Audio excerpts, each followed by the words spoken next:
आजकल की जो यंग जनरेशन है उनको लगता है कि हमें काम करने के लिए कोई भी नहीं होना चाहिए, सिर्फ ऐश करनी हो, रीलें बनानी हो, जिंदगी फिल्मों की तरह जीनी हो। हमारे पास अच्छा मोबाइल होना चाहिए, हमारे पास अच्छी बाइक होनी चाहिए, गाड़ी होनी चाहिए, काम कोई हम ना करें। कई बच्चे तो फिर इस वजह से नशे में भी चले जाते हैं और फिर वो कई क्राइम भी कर देते हैं। आज की जो सच्ची घटना मैं आपको सुनाने जा रहा हूं उसमें भी ऐसा ही होता है। एक कत्ल होता है। जब कत्ल के पीछे का राज खुलता है तो सभी लोग दांतों तले उंगलियां दबा लेते हैं कि ऐसा कैसे हो गया, ऐसा कोई कैसे कर सकता है। कहानी सुनाने से पहले एक और खबर जो मेरे सामने आई वो भी आपसे मैं शेयर करना चाहता हूं। पंजाब के पटियाला की खबर है कि वहां पे एक 14-15 साल के बच्चे ने, लड़के ने अपने ही दोस्त का कत्ल कर दिया आईफोन के लिए, क्योंकि उसके पास आईफोन था और उस लड़के को लगा कि अगर मैं इसका कत्ल कर दूं तो जो आईफोन है वो मैं ले लूंगा।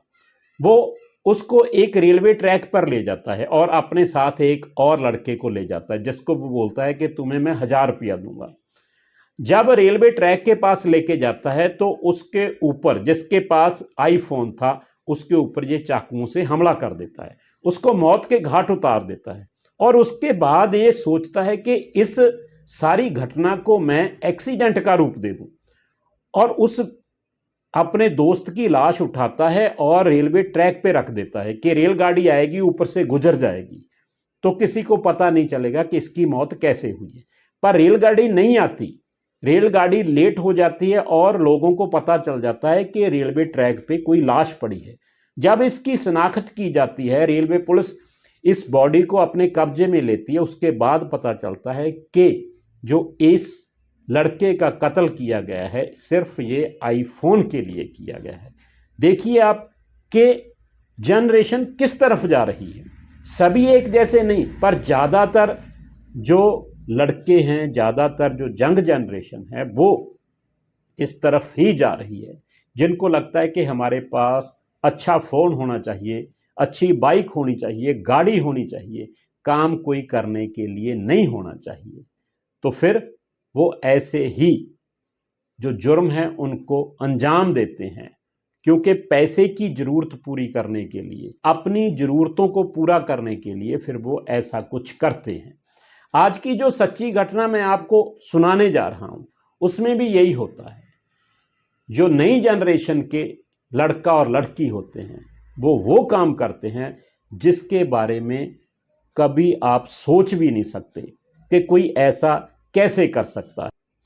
नमस्कार, सत श्री अकाल, आदाब। आज की जो सच्ची घटना मैं आपके लिए लेके आया हूं ये यूपी के मुजफ्फरनगर का इलाका है, मिठुनपुर। इस इलाके के अधीन एक और इलाका पड़ता है मालीघाट। मालीघाट का रहने वाला कौशल किशोर गुप्ता, जिसकी उम्र लगभग 76 साल थी। इसके परिवार में इसका बेटा सुमन सौरभ गुप्ता, उसकी पत्नी और इनकी बेटी 15 साल, यानी कौशल किशोर की पोती। ये 4 मेंबरों का ये परिवार था। सब कुछ अच्छा चल रहा था। कौशल किशोर की पत्नी की पहले ही डेथ हो चुकी थी। सब बढ़िया चल रहा था, आपस में इनका बड़ा प्रेम था। जो कौशल किशोर का बेटा था वो भी अपने पिता, रोजाना वो अपने पिता के पास सुबह उठने के बाद कमरे में जाता और उनसे बातचीत वगैरह करता, यानी सब कुछ बड़ा अच्छा चल रहा था। बात है 14 जनवरी 2025 की। सुबह सुबह जब कौशल किशोर का बेटा कमरे में आता है तो जो वो मंजर देखता है उसको देख के उसकी चीखें निकल जाती हैं। उसकी चीखें सुनकर उसकी जो पत्नी होती है वो भी कमरे में आती है और जब ये मंजर देखती है वो भी चिल्लाने लगती है। तो लोग इकट्ठे हो जाते हैं, इस घर में लोगों का जमावड़ा लग जाता है, क्योंकि जो कौशल किशोर था उसकी किसी ने हत्या कर दी थी। उसकी लाश खून से लथपथ फर्श पर पड़ी थी। अब सवाल सबके सामने ये था कि आखिर इसका कत्ल किसने किया। पुलिस को सूचित किया जाता है, पुलिस मौके पर आती है, पुलिस लाश को कब्जे में लेती है, इस कमरे को सील करती है, और जब घर में देखा जाता है तो घर में कोई लूटपाट नहीं हुई थी। सिर्फ 3 मोबाइल जो घर के थे वो गायब हो चुके थे और कुछ भी सामान कहीं से नहीं हिला था, ना कोई पैसा ना कोई गहना वगैरह। तो पुलिस को लगता है कि ये जो मामला है ये लूटपाट का तो नहीं लग रहा। पुलिस परिवार वालों से पूछताछ करती है, जो बेटा था उससे पूछा जाता है, बहू से पूछा जाता है, तो वो बोलते हैं कि हमें तो कुछ पता ही नहीं। पुलिस अब हैरान थी कि ऐसे कैसे हो सकता है, एक घर में कत्ल हो गया और घर में जो 3 मेंबर हैं उनको कुछ भी नहीं पता, ऐसे कैसे संभव है। तो वो पूछताछ करती है, जो आसपास का इलाका था वहां से भी पूछा जाता है, क्योंकि पुलिस को लगता था कि शायद प्रॉपर्टी की वजह से या किसी और झगड़े की वजह से परिवार वालों ने ही कहीं कौशल किशोर का कत्ल ना कर दिया हो। लेकिन ऐसा कुछ भी पुलिस के हाथ नहीं लगता। कई एंगलों से पुलिस जांच कर रही थी और पुलिस को यह भी लगा कि यह लूट का मामला भी नहीं हो सकता, क्योंकि घर में जो कीमती सामान था वो वैसे ही पड़ा था। अब जो पुलिस थी, जो 3 मोबाइल गुम हुए थे उनकी लोकेशन देखती है, उनकी लोकेशन कुडनी की आती है। तो पुलिस अब इस जांच को आगे बढ़ाती है। पुलिस अब जो घर के 3 मेंबर थे, बेटा, बहू और उनकी बेटी जो 15-16 साल की थी, इन तीनों के मोबाइल की CDR कढ़वाती है, कॉल डिटेल कढ़वाई जाती है। तो उसमें से पुलिस को जो बेटा था और बहू थी उनके मोबाइल में से तो कुछ ऐसा नहीं निकलता जिस पे पुलिस को शक हो, लेकिन जो पोती थी 15-16 साल की, उसका मोबाइल उस रात, जिस रात ये कत्ल हुआ, 11 साढ़े 11 बजे के आसपास एक्टिव होता है। वो एक व्हाट्सएप कॉल करती है और जो वो कॉल करती है वो भी कुडनी में ही किसी को की गई थी। पुलिस को शक होता है कि जो ये लड़की है ये लड़की ही जाग रही थी। इसका मतलब कि सभी परिवार के जो मेंबर थे वो सो रहे थे, इस लड़की ने ही कुछ ना कुछ किया होगा।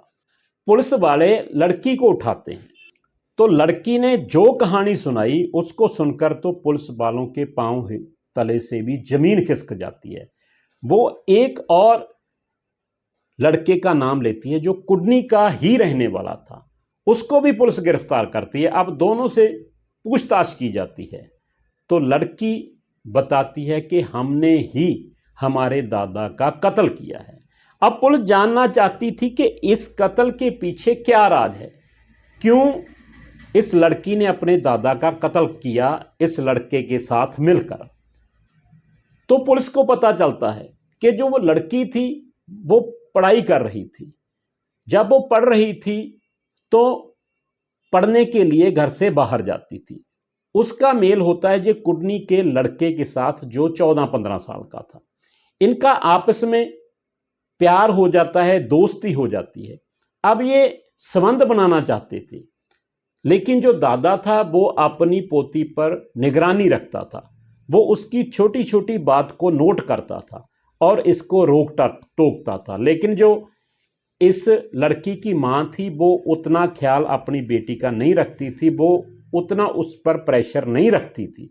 लेकिन जो दादा था वो हमेशा अपनी पोती के ऊपर निगरानी रखता था, उसको कपड़े पहनने के लिए भी कहता था कि ढंग के कपड़े पहनो। पोती को लग रहा था कि दादा मेरे ऊपर रोक टोक लगाता है और दादा मुझे मेरी जिंदगी जीने नहीं दे रहा, क्योंकि जो लड़की थी, लड़की ने उस लड़के से मिलना था, इन्होंने संबंध बनाने थे, लेकिन दादा की पूरी नजर अपनी पोती पर थी। अब लड़की को लगता है कि जब तक दादा जिंदा रहेगा तब तक ये हमारे रास्ते का रोड़ा बनकर ही रहेगा। क्यों ना अगर इसको मौत के घाट उतार दिया जाए तो हम अच्छी जिंदगी जी सकते हैं, हमें कोई रोकने टोकने वाला नहीं होगा। तो वो ये बात उस लड़के से करती है, अपने बॉयफ्रेंड से करती है कि क्यों ना हम दादा का कत्ल कर दें। अगर दादा का कत्ल कर देंगे तो हमें मिलने से कोई नहीं रोक सकता, हमारे ऊपर रोक टोक लगाने वाला कोई भी नहीं रहेगा। लेकिन लड़का इस बात से ना करता है, पर जो लड़की होती है बार बार उसके ऊपर प्रेशर बनाती है और कहती है कि हमारी ज़िंदगी अच्छी हो जाएगी, हम आज़ादी से घूम सकते हैं, आज़ादी से मिल सकते हैं अगर दादा का कत्ल कर दें। कई वीडियो भी वो यूट्यूब पर देखती है कि कैसे कत्ल किया जा सकता है। वो वीडियो का लिंक भी वो उस अपने बॉयफ्रेंड को भेजती है। तो अब बॉयफ्रेंड जो होता है वो मान जाता है कि ठीक है, जिस रात कत्ल किया जाता है उस रात जो लड़की होती है वो खाने में नींद की गोलियां मिला देती है, पूरे परिवार को खिला देती है, लेकिन खुद नहीं खाती। अब जो परिवार था वो गूढ़ी नींद में सो जाता है। जब 11 साढ़े 11 बजते हैं तो लड़की को लगता है कि अब सब सो गए, अब सही टाइम है। वो अपने बॉयफ्रेंड को कुंडली में कॉल करती है कि तुम आ जाओ, अब सभी सो रहे हैं, अब हम दादा को मौत के घाट उतार देंगे, किसी को कुछ भी पता नहीं चलेगा। ये ग्लव्स का भी इस्तेमाल करते हैं। अब वो लड़का आता है, जब लड़का आता है तो ये लड़की अपने दादा का मुंह दुपट्टे से बांध देती है कि उसकी आवाज़ ना निकले। जो लड़का होता है वो उस बुजुर्ग के ऊपर 34 से 35 बार चाकू से करता है और उसको मौत के घाट उतार देता है। अब जो खून से सने कपड़े थे लड़का और लड़की के, क्योंकि इनके ऊपर खून के छींटे पड़ते हैं, वो भी लड़के को वो लड़की दे देती है कि इसको तुम रास्ते में फेंक देना। अब लड़का यहाँ से चला जाता है 3 फोन लेके, और लड़की को और लड़के को ये लगता है कि किसी को भी इसके बारे में पता नहीं चलेगा। पर जैसे कहते हैं कि अपराधी जितना मर्जी शातिर हो, उसके द्वारा किया गया गुनाह लोगों के सामने, पुलिस के सामने आ ही जाता है। इस केस में भी ऐसे ही हुआ। उधर जो लड़के का परिवार है उसका कहना है कि हमारे ये लड़का 5 लड़कियों के बाद हुआ था, हमने मन्नतें मांगकर इस लड़के को लिया था, लेकिन अब हम सोच रहे हैं कि इसको हमने क्यों जन्म दिया, क्योंकि इसकी वजह से हमें लगता है कि हमारी जो लड़कियां हैं उनकी भी शादी नहीं होगी। अब पुलिस ने इनको गिरफ्तार कर लिया। आगे देखना होगा कि इनके ऊपर जो केस चलेगा उसमें जो लड़की है उसके ऊपर बालगों वाला केस चलेगा या नाबालगों वाला केस चलेगा, क्योंकि नए कानून के हिसाब से अगर बंदे का दिमाग, बच्चे का दिमाग अडल्ट वाला है तो उसके ऊपर केस भी वैसा ही चलना चाहिए। अब देखना होगा कि इस केस में आगे क्या निकल के आता है। सो ये घटना सुनाने का मकसद किसी के दिल को ठेस पहुंचाना नहीं, सिर्फ आपको आगाह करना है, आपको सतर्क करना है कि कैसे कैसे क्राइम, कैसी कैसी घटनाएं अपने समाज में, अपने आसपास हो रही हैं। कैसे हम अपने बच्चों को बच्चे समझते हैं कि ये तो बच्चे हैं, ये ऐसा कैसे कर सकते हैं, लेकिन हमेशा ही हमें सतर्क रहना चाहिए, क्योंकि यहाँ कुछ भी संभव है जैसे इस केस में हुआ है। सो आपके इस वीडियो पर क्या विचार हैं कमेंट बॉक्स में ज़रूर लिखें। मिलते हैं किसी और वीडियो के साथ। सभी दोस्तों को नमस्कार।